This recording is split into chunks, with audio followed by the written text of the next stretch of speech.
La salle d'audience était bondée, la tension plus épaisse que le brouillard matinal.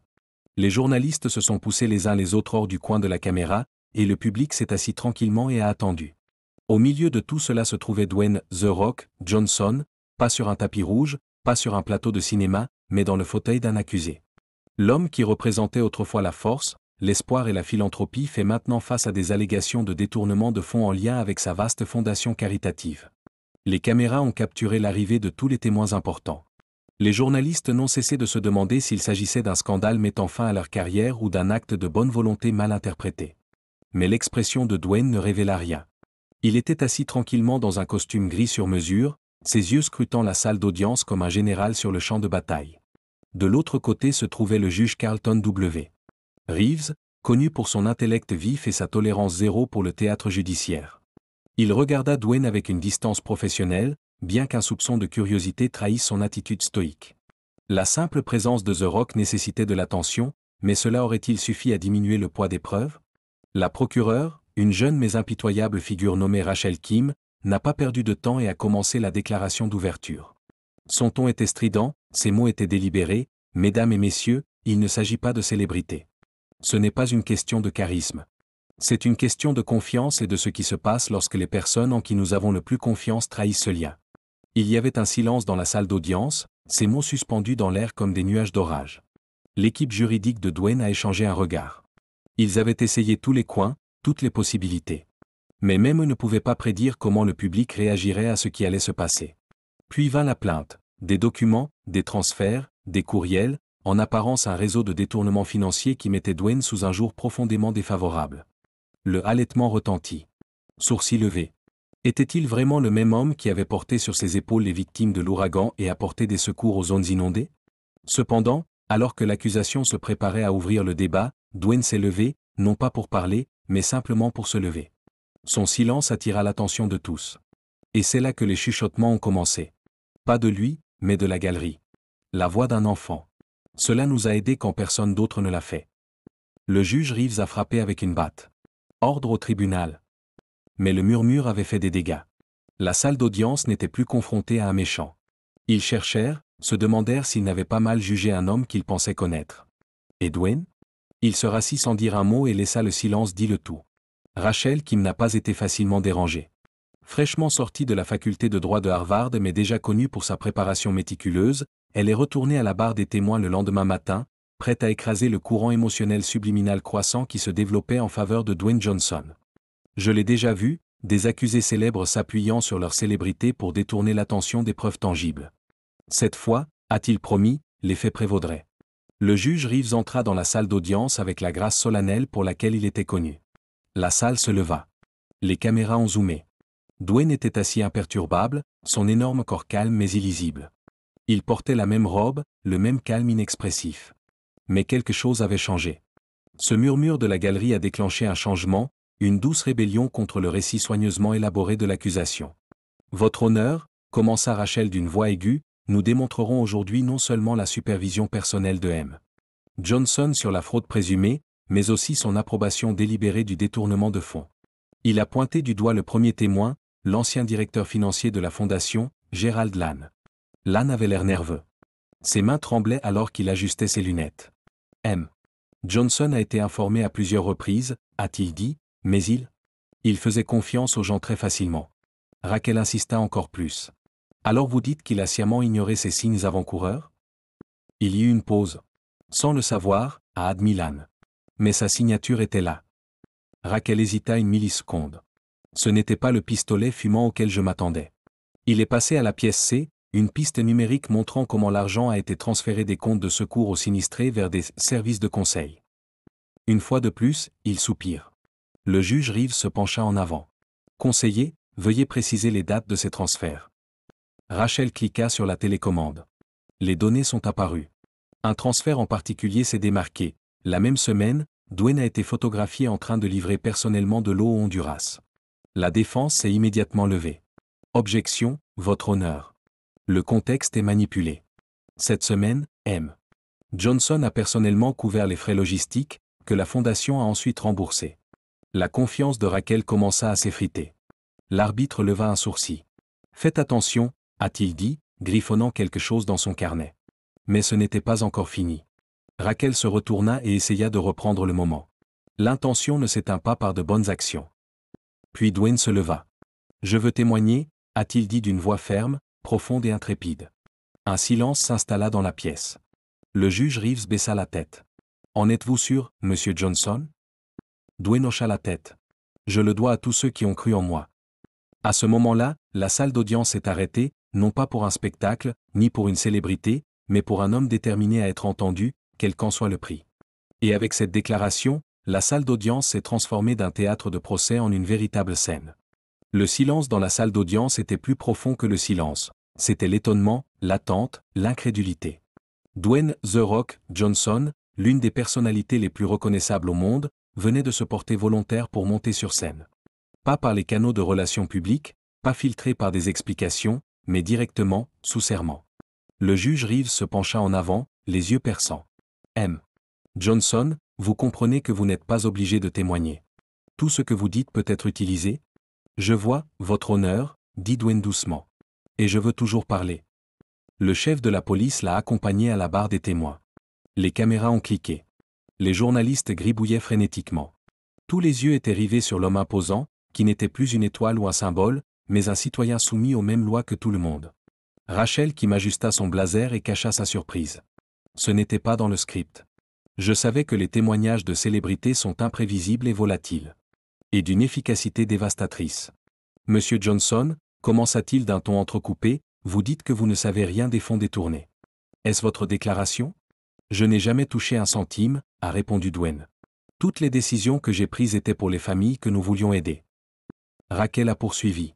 Pourtant, sa signature figure sur les documents autorisant les paiements en question. Il fixa l'écran pendant que les documents étaient affichés. J'ai signé des dizaines de numéros chaque semaine, a-t-il déclaré, mais je me suis fié à notre équipe interne pour l'examen. C'était mon erreur, faire confiance sans tester. Le juge en a pris note. Les yeux de Rachel se plissèrent. Vous admettez donc votre négligence ? Je confesse ma fidélité, a répondu Dwayne. Des gens qui pensaient qu'ils étaient intègres. La pièce se rétrécissait. Ce n'était pas un déni, c'était une révélation émotionnelle. Un accord qui a changé le cadre de l'ensemble du processus. Rachel essaya de se retourner. Oh, qu'en est-il des frais de voyage de luxe qui sont facturés à la fondation ? Dwayne hocha la tête. Ma carte. Tous les vols. Toutes les chambres. J'ai payé chaque bouteille d'eau que j'ai livrée à partir de mon compte personnel. Plus tard, la fondation m'a remboursé, oui, mais c'était une politique, ce n'est pas une blague. Pantalon. Même le jury a frissonné. Le juge Reeves regarda la défense. Des objections ? Non, votre honneur, a déclaré l'avocat de Dwayne. Nous aimerions présenter les dossiers financiers de M. Johnson comme preuve. Rachel sembla être acculée pendant un moment. Le pouvoir avait changé, et le tribunal l'a senti. Mais il lui restait encore une dernière carte à jouer. Monsieur Johnson, dit-il lentement, pourquoi n'avez-vous pas parlé plus tôt ? Il s'arrêta. Je pensais que si je gardais le silence, la vérité parlerait d'elle-même, a-t-il dit d'une voix ferme. Mais maintenant, je me rends compte que le silence est parfois perçu comme une culpabilité. Il a fait appel au jury. Alors me voici. Pas parce que j'essaie de gagner des fans, mais parce que j'ai besoin que vous voyiez l'homme derrière les gros titres. Et pendant un bref instant, la salle d'audience est redevenue silencieuse, non pas à cause d'une stratégie juridique, non pas à cause d'un drame, mais à cause de quelque chose de beaucoup plus étrange, l'humanité. Rachel Kim se pencha en arrière dans son fauteuil, la mâchoire plus serrée que jamais. Le jury a été choqué et la défense a gagné en force. Le juge Reeves, qui a toujours été le pilier de la neutralité, a ajusté ses lunettes, mais n'a fait aucun commentaire. Son silence en disait assez, la déclaration de Dwayne Johnson avait du poids. Mais Raquel n'avait pas encore terminé. Elle se leva, ses talons aiguilles frappant contre le sol en marbre, chaque pas étant délibéré. Votre honneur, l'accusation appelle Jasmine Carvey à la barre des témoins. Des soupirs résonnèrent dans la salle. Le visage de Dwayne tremblait à peine, mais ses épaules se raidissaient. Jasmine n'était pas seulement une ancienne employée, elle avait aussi été sa confidente. Et son nom n'avait figuré sur aucune des listes de témoins avant le procès. Les portes de la pièce s'ouvrirent et Jasmine entra lentement. Mince, sereine et illisible, elle marchait avec le calme de quelqu'un qui a déjà essayé ce moment 1000 fois dans sa tête. Il a pris sa place sous serment. Mademoiselle Carvey, commença Rachel d'une voix douce mais aiguë, vous étiez la directrice financière de la fondation People First. Vous avez travaillé directement avec Johnson pendant 3 ans, n'est-ce pas? Oui. Vous a-t-il déjà dit de cacher ou de mal étiqueter les dépenses? Jasmin hésita. Encore une demi-seconde. Non, a-t-elle dit. Un murmure s'éleva. Raquel leva un sourcil. Mais avez-vous déjà approuvé des dépenses suspectes sans poser de questions? Jasmine miro à Dwayne. Oui. Souvent. Rachel marchait lentement, comme une lionne entourant sa proie. Pourquoi pensez-vous que c'est la raison? Jasmin déglutit. Il nous a fait confiance. Parfois trop. Mais, la vérité est, je ne pense pas qu'il ait lu la moitié de ce qu'il y avait sur son bureau. La déclaration a frappé durement. Dwayne n'a pas réagi, mais son avocat a griffonné avec colère. Le jury baissa les yeux et poursuivit. Raquel ne s'est pas arrêtée. Pouvez-vous dire au tribunal si M. Johnson a personnellement approuvé le paiement de 275 000 $ à Lux Travel Inc? Oui, a répondu Jasmine. J'ai marqué. Il m'a dit, fais-le quand c'est urgent. Et il a été poursuivi en justice. Et il n'y avait aucun document pour ce paiement qui justifiait les frais? Personne que j'ai jamais vu. Le juge Reeves se pencha en avant. Est-ce inclus dans le forfait découverte?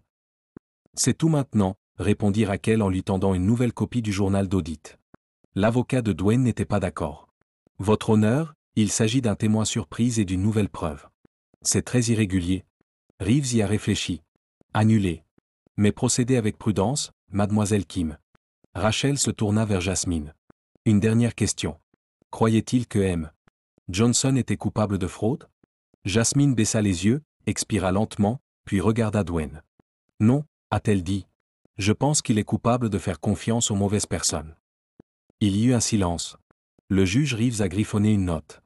Raquel recula et croisa les bras. Plus de questions. Les avocats de la défense de Dwayne ont refusé de l'interroger. Et pour la première fois depuis le début du procès, la salle d'audience s'est déroulée dans une autre sorte de silence, né non pas du doute, mais de la terrible zone grise entre la négligence et l'innocence.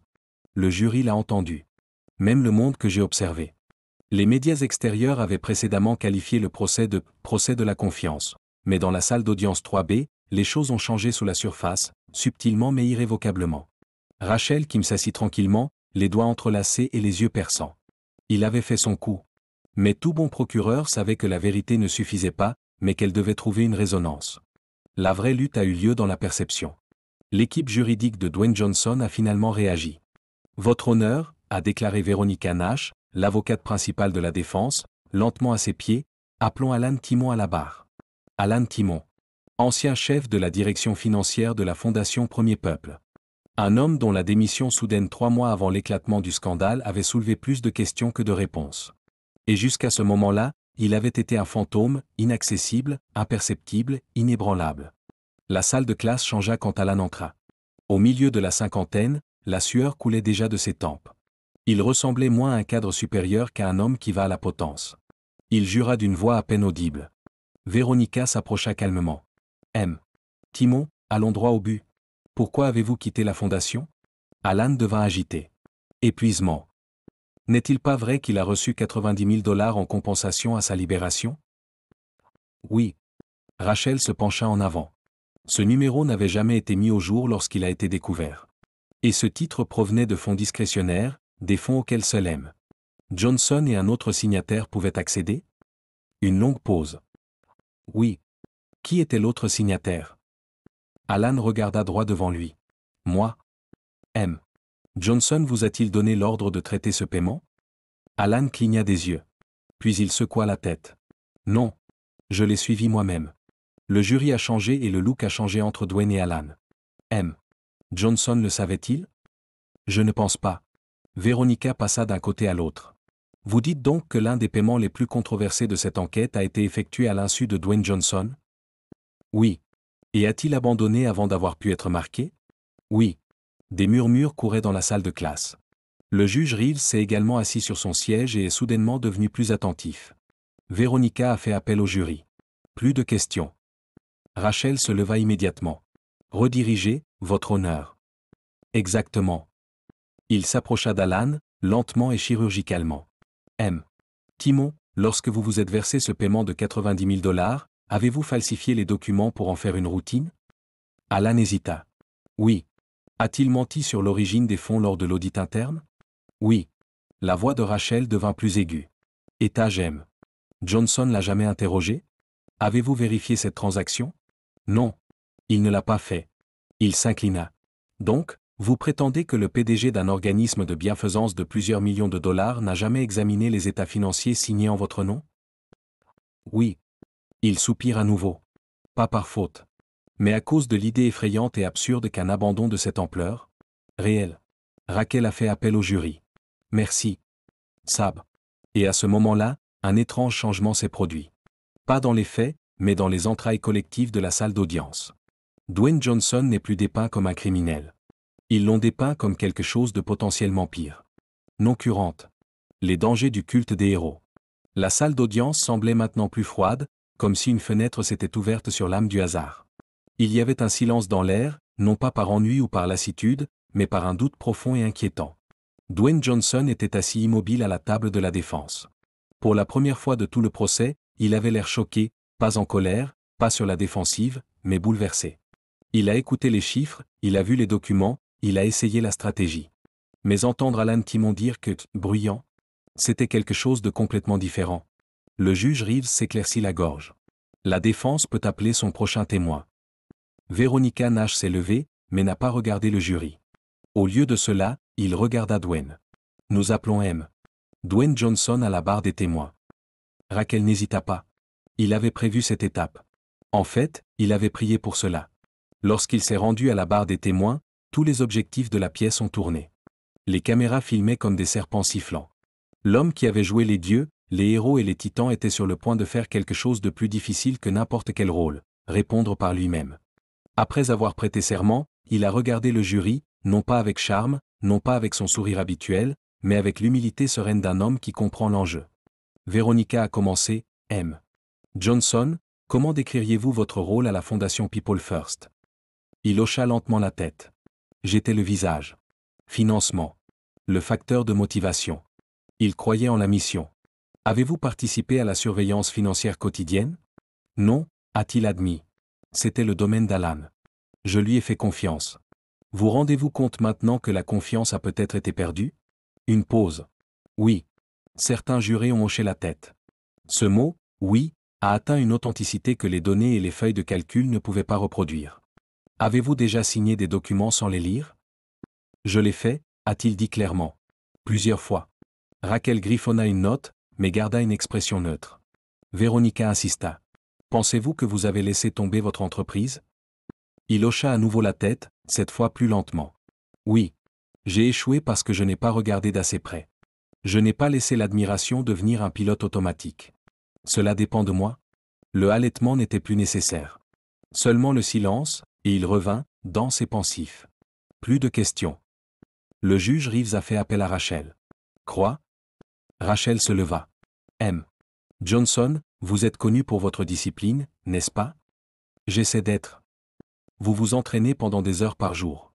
Mémorisez des scripts, contrôlez votre marque.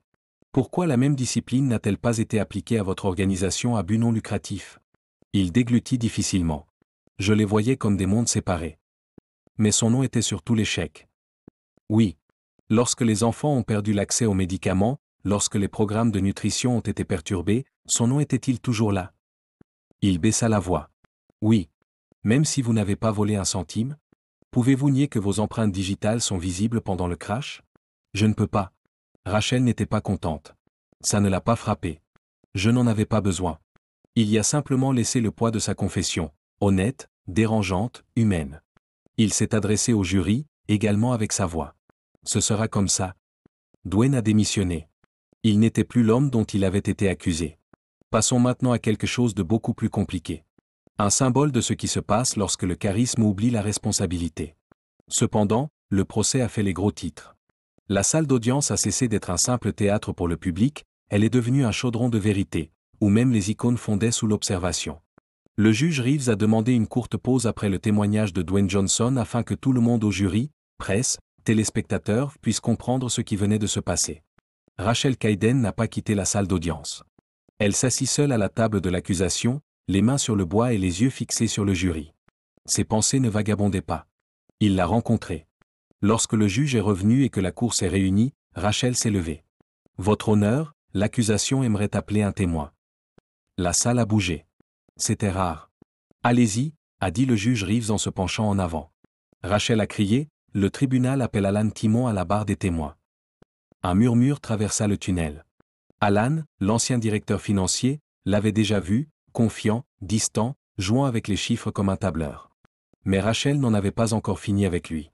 Il est retourné à la barre des témoins, cette fois avec une contraction de l'œil gauche. Il ne s'y attendait pas. C'était clair.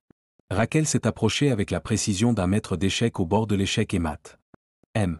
Timon, vous avez dit plus tôt que toutes les dépenses de M. Johnson avaient été approuvées, n'est-ce pas? Oui. Et qui a signé toutes les décisions financières? Oui. Il a mis en évidence un document, une chaîne interne de mai. Reconnaissez-vous cette correspondance? Sa gorge bougea. Oui. Veuillez lire la section en surbrillance à haute voix. La voix d'Alan se brisa légèrement. Nous canaliserons les fonds discrétionnaires par le biais des relations publiques pour éviter les signaux d'audit. Dwayne n'a pas besoin de connaître les détails. Le halètement interrompit le confinement de la pièce. Le juge Reeves leva un sourcil, mais ne dit rien. La chambre non seulement écoutait, mais s'inclinait. Raquel marchait lentement devant le jury. Vous avez donc fait passer l'argent en contrebande par des canaux qui étaient censés échapper à l'obligation de rendre des comptes à leur insu? Alan a changé. C'était une pratique courante? Elle l'interrompit. Ce n'est pas ce que j'ai demandé. Je le savais? Non, a-t-il répondu. Il m'a fait confiance. Raquel est arrivée. Et qu'avez-vous fait de ces fonds? Transfert. Bonus. Voyager. Pour vous? Il baissa les yeux. Oui. Il se tourna vers le juge. Votre honneur, à ce moment-là, le bureau du procureur général souhaite présenter ce document comme preuve à Volk 47. C'est vrai, a déclaré le juge Reeves. Rachel se leva de nouveau devant le jury. Pour être clair, pendant que Dwayne Johnson collectait des fonds et prononçait des discours, vous détourniez des fonds, couvriez des bannières et utilisiez sa signature comme bouclier. Alan ne dit rien. Vous a-t-il jamais demandé de le faire? Non. Avez-vous personnellement bénéficié de son vol? Non. Il s'arrêta et laissa entrer la pièce. Plus de questions. Quand Alan s'est retiré, les épaules tombantes, le récit a commencé à changer. Pas loin de la responsabilité, mais de la complexité. À vrai dire, la culpabilité peut avoir plusieurs visages, et tous ne sont pas ceux qui sont devant la caméra. Raquel se rassit, la posture calme, l'expression indéchiffrable. La démarche avait été courageuse. Tactique. Et il avait cassé quelque chose de fondamental dans l'architecture de l'affaire. C'est alors qu'est venu l'acte final, non pas une bataille de faits, mais d'interprétation. À l'extérieur de la salle d'audience, le monde ne s'est pas arrêté. Chaque mise à jour, chaque interrogation, chaque émotion a été diffusée en direct sur les téléscripteurs et les réseaux sociaux. Mais après que Rachel Kayden a dénoncé la trahison d'Alan Timon devant le tribunal, le récit a changé, et c'est arrivé rapidement. #JusticeForge a commencé à devenir une tendance. Des mèmes ont fait surface montrant un Dwayne Johnson confus ainsi que des titres sur la manipulation financière. Les TikTokers ont disséqué son silence stupéfait. Des influenceurs ont posté des vidéos du moment où Alan a admis avoir détourné des fonds à l'insu de Dwayne. Soudain, Dwayne n'était plus seulement un accusé, mais une victime potentielle. Le lendemain, le juge Reeves entra dans la salle d'audience avec son sérieux habituel. Mais l'énergie avait changé. Les téléspectateurs n'étaient pas là pour voir tomber une célébrité. Ils étaient ici pour voir si le système est encore capable de faire la distinction entre le pouvoir et la responsabilité. L'accusation a conclu son affaire par un arc final prudent, reconnaissant l'influence de Dwayne mais mettant l'accent sur son rôle de visage public d'une campagne de voyous. Mais maintenant, c'était au tour de la défense. Samantha Breton est restée calme lorsqu'elle s'est adressée au jury. Vous avez entendu les discussions, a-t-il dit. Vous avez vu les documents, les gros titres, les accusations. Mais il y a une chose qui n'a pas encore été vue, une seule preuve que Dwayne Johnson a personnellement bénéficié de la fraude. Il cliqua sur une télécommande. Les écrans s'allumèrent avec les messages que Dwayne avait envoyés à Alan. Ils étaient ennuyeux. Secs. Exactement. Il n'est pas fait mention de fonds cachés. Pas d'ordre cryptique. Samantha se pencha en silence. Dwayne Johnson a levé des fonds. Il a prononcé des discours. Il s'est produit lors d'événements. Et il était convaincu que les gens qui l'entouraient négligeraient éthiquement son travail. Cette confiance a été brisée, mais pas par lui. Par conséquent, il a saisi l'opportunité. Il se tourna vers Dwayne. M. Johnson, avez-vous déjà soupçonné que votre équipe de campagne détourne des fonds? Non, a-t-il simplement dit. Et quand l'avez-vous découvert? J'ai demandé un audit complet et j'ai démissionné. Il y a eu un silence dans la salle d'audience. Samantha était une fois de plus devant le jury. Mesdames et messieurs, le leadership ne signifie pas tout savoir. Il s'agit de faire ce qu'il faut lorsque la vérité éclate.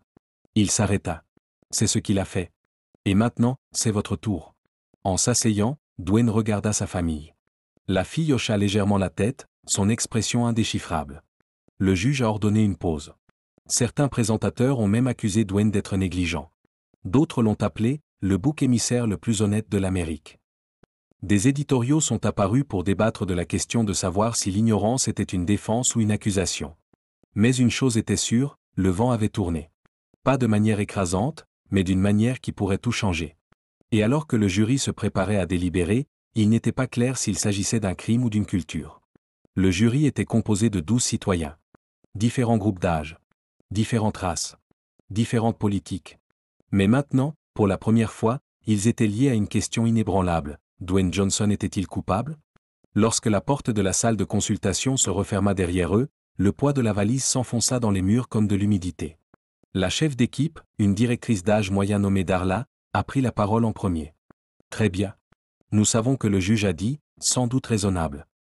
Commençons donc par ceci. Quelqu'un croit-il que Dwayne a été sciemment impliqué dans l'escroquerie? Silence. Puis une main se lève. Un homme d'une soixantaine d'années, Ed, qui dirigeait une imprimerie locale. Je ne suis pas sûr, a-t-il dit. Je ne pense pas que ce soit un mauvais gars. Mais j'ai du mal à croire qu'il ne savait rien. Je veux dire? Des millions de personnes ont déménagé. Une autre jurée, une infirmière nommée Alina, a répondu, mais n'est-ce pas là le but? Il n'y a aucune preuve qu'il était au courant. Et la déclaration de Raquel, il a tout risqué pour dire la vérité. Pourquoi devrais-je lui mentir? La salle était divisée en deux factions. Ceux qui pensaient que Dwayne était trop intelligent pour ne pas le savoir, et ceux qui croyaient qu'Alan Timon avait orchestré tout le plan sous le couvert du nom de Dwayne.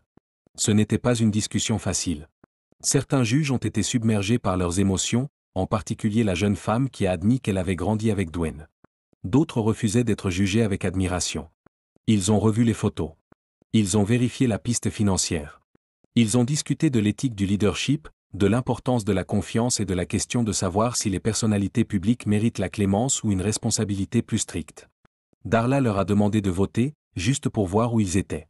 Des mains se sont levées, 6 coupables, 6 innocents. Stagnation. Les heures ont passé. Les discussions se sont intensifiées. À un moment donné, Ed a crié « L'intention compte », tandis qu'Alina a répondu « La justice aussi ». Mais ensuite, une femme âgée nommée Joy, qui n'avait pas dit grand-chose, s'est éclairci la gorge. Tout le monde n'arrête pas de parler de ce que Dwayne devrait savoir, a-t-il déclaré. Mais la loi ne punit pas les gens qui ne sont pas parfaits. Il les punit pour ce qu'ils font. Et pour autant que je sache, il n'a rien fait de criminel. Cela a changé quelque chose. Ils firent une pause. Considérez. À la 7e heure, le vote a changé, 8 non coupables, 4 coupables. Puis 9h03. Puis 11h01. Le dernier à se lever, Ed, regarda à nouveau les emails imprimés. Il n'y a pas de signe secret. De purs discours d'affaires. Soupira. Tout va bien. Me voici. Lorsqu'ils ont frappé à la porte pour rendre le verdict, la salle d'audience était remplie de silence. Dwayne était assis entre les avocats, le dos droit et les lèvres pincées. Raquel était assise au 2e rang, les doigts serrés. La juge Felicia Reeves est revenue, a ajusté ses lunettes et a hoché la tête au président. Le greffier a demandé, le jury est-il parvenu à un verdict? Nous l'avons fait, votre honneur. Et que pensez-vous de l'accusé, M. Dwayne Johnson? Darla Atmetondo. Nous avons établi que le défendeur, il n'est pas coupable de toutes les accusations. Il n'y a pas eu d'épidémie. Seulement anesthésié en silence. Dwayne cligna des yeux. Raquel laissa échapper un soupir tremblant. Même le juge Reeves, qui était toujours silencieux, s'est arrêté une demi-seconde avant de dire « Le tribunal remercie le jury pour son service ». Dehors, le monde ne le savait toujours pas. Mais dans cette salle d'audience, la légende avait changé. La salle d'audience s'était vidée, mais l'écho des dernières paroles de Rachel résonnait encore dans tous les coins. Dehors, les marches de la cour fédérale étaient mouillées par le soleil de l'après-midi et bondées. Les journalistes se sont précipités, les caméras ont bourdonné et les micros ont été pointés sur Dwayne « The Rock » Johnson comme des lances de curiosité. Il était derrière un podium en bois que son équipe juridique avait arrangé à la hâte. Le sourire suffisant qu'il arborait dans les interviews a disparu. À sa place est venue une intensité calme, mesurée, calme, inhabituelle. Je sais ce que vous attendez de moi, commença-t-il, ajustant l'explication unilatérale qu'il avait dans sa main. Mais pour une fois, je ne veux pas lire ce qui est écrit. Je veux parler comme un homme qui vient d'être humilié. La presse tomba dans un silence tendu. Je pensais que le pouvoir signifiait le contrôle. Il pensait que la grippe était synonyme d'immunité. Et j'avais tort. Dans le hall du palais de justice, Rachel se tenait derrière les fenêtres sombres et regardait. Ne vous cachez pas. Droite. Observation. Il n'avait aucune expression de triomphe. Juste de la fatigue. Peut-être un soulagement. La voix de Dwayne se brisa légèrement. La vérité qu'il a présentée est plus grande que ce tribunal. Il est plus grand que moi. Et j'espère que le monde m'écoutera, même si je ne l'ai pas fait au moment le plus important. Certains journalistes se sont regardés. Il ne s'agissait pas de limiter les dégâts. C'était autre chose. Il a quitté le podium sans répondre aux questions et a respectueusement salué les caméras. Il n'a pas regardé en arrière. De l'autre côté de la route, quelqu'un avait peint en lettres blanches sur l'asphalte. Le coronavirus n'a pas besoin de la vérité. Plus tard dans la nuit, Internet a explosé. Des vidéos de la révélation de Rachel dans la salle d'audience étaient partout, montées avec de la musique dramatique, lente et sous-titrée en plusieurs langues. Les TikTokers ont déjà brodé leur moment de silence avec des images de protestation. Reddit a explosé de théories du complot. Twitter, non, X a vu le hashtag Rachel Speak tendance dans le monde entier. Mais Raquel n'a rien posté. Il n'a pas donné d'interview. Elle a disparu. Il a quitté son appartement. Son bureau à la succursale était vide. Pas de relevé bancaire, pas d'adresse de réexpédition. Juste une citation que j'ai envoyée par email à un journaliste en qui j'avais confiance. Je ne l'ai pas fait pour devenir célèbre. Je l'ai fait pour que le silence ne règne plus. Cependant, la juge Tania Chutkan a reçu des menaces. Soutien. Critique. Compliments. Tous à parts égales. Mais il n'a pas sourcillé. Il a fait une déclaration unique et énergique. La justice ne concerne pas ceux qui crient le plus fort. Il s'agit de ceux qui persévèrent lorsque la vérité devient inconfortable. HBO a déjà sorti un court documentaire. La Roca vs. The Truth est devenu un titre de travail. Et quelque part sur un banc dans une autre ville, Raquel était assise face au vent, sans lire les titres ni avoir de remords. Pour la première fois depuis des années, il était libre. 2 semaines se sont écoulées depuis le verdict, mais le monde n'a pas bougé. Le silence de Rachel était devenu un rugissement culturel. Des collèges ont plaidé sa cause lors de séminaires sur l'éthique. Les manifestants portaient des banderoles avec sa photo à côté du mot « vérité ». Et un média indépendant l'a appelé « le visage de la justice silencieuse ». Mais pour Raquel, ce n'était que du bruit. Dans une petite ville côtière, sans journaliste et sans reconnaissance, il s'était réfugié dans une chambre d'hôte tenue par un bibliothécaire à la retraite et ses 3 chats. Ses journées étaient calmes, livres, longues promenades, et il évitait Internet. Pas par peur. Mais parce qu'il voulait se rappeler qui il était avant que le monde ne connaisse son nom. Le seul lien avec son passé était un téléphone brûlé, qu'il contrôlait à peine. Jusqu'à ce qu'une nuit, il bourdonne. À texte. À partir d'un numéro inconnu. Il veut vous voir. Pas de caméra. Juste à côté. Vous y trouverez 6 juin une épingle Google Maps, Washington, D.C., dans une semaine. Rachel fixa l'écran pendant un long moment. Il n'avait pas besoin de demander qui il était. Dwayne. L'homme dont il avait détruit l'Empire. L'homme qu'il avait autrefois rendu invisible. J'aurais pu l'ignorer. Il avait toutes les raisons de l'être. Mais la fermeture? Ce mot est lourd. Pas pour lui. Pour lui-même. Une semaine plus tard, Rachel et Dwayne se sont assis l'un en face de l'autre dans une petite pièce privée du bâtiment des Archives nationales, à l'abri du public. Il n'y a pas d'avocat. Pas d'impression. Pas de micro. Seulement un agent de sécurité à l'extérieur. Dwayne avait l'air plus âgé. Ou peut-être était-ce la culpabilité qui l'a fait vieillir. Je ne m'attendais pas à ce que tu viennes, dit-il doucement. Je ne suis pas venu pour toi, a répondu Raquel. Je suis venu pour faire la paix. Il hocha lentement la tête. C'est vrai. Une minute de silence s'est répandue entre eux. Vous savez, dit-il, je me suis entouré pendant des années de gens qui tapaient dans leurs mains, peu importe ce que je disais. J'ai oublié à quoi ressemble la vérité. Raquel n'hésita pas. La vérité sonne différemment quand c'est inconfortable. Il sourit légèrement. Ça te ressemble? Pour la première fois, Rachel laissa un petit sourire briser son expression méfiante. Non admis. Il ne s'agit pas de pardon. Droite. Reconnaissance. Je ne suis pas ici pour me réconcilier avec toi, Dwayne. Mais je suis content que tu commences à faire la paix avec toi-même. Il fouilla dans la poche de son manteau et en sortit une lettre pliée. C'est pour vous? Ne pas publier. Pour l'entretien seulement. Je l'ai écrit avant la fin du procès. Quand je pensais que je pouvais encore gagner. Il l'accepta en silence. Alors qu'elle se retournait pour partir, la voix de Dwayne l'arrêta une dernière fois. Raquel? Si je l'avais entendu avant? Elle l'interrompit doucement. Mais il ne l'a pas fait. Et sur ce, il passa la porte, entra dans le vestibule, dans le monde, plus facilement qu'il n'était entré. Il n'a pas ouvert la lettre. Pas encore. Peut-être jamais. Mais il l'a fait. Et il y avait du pouvoir là-dedans.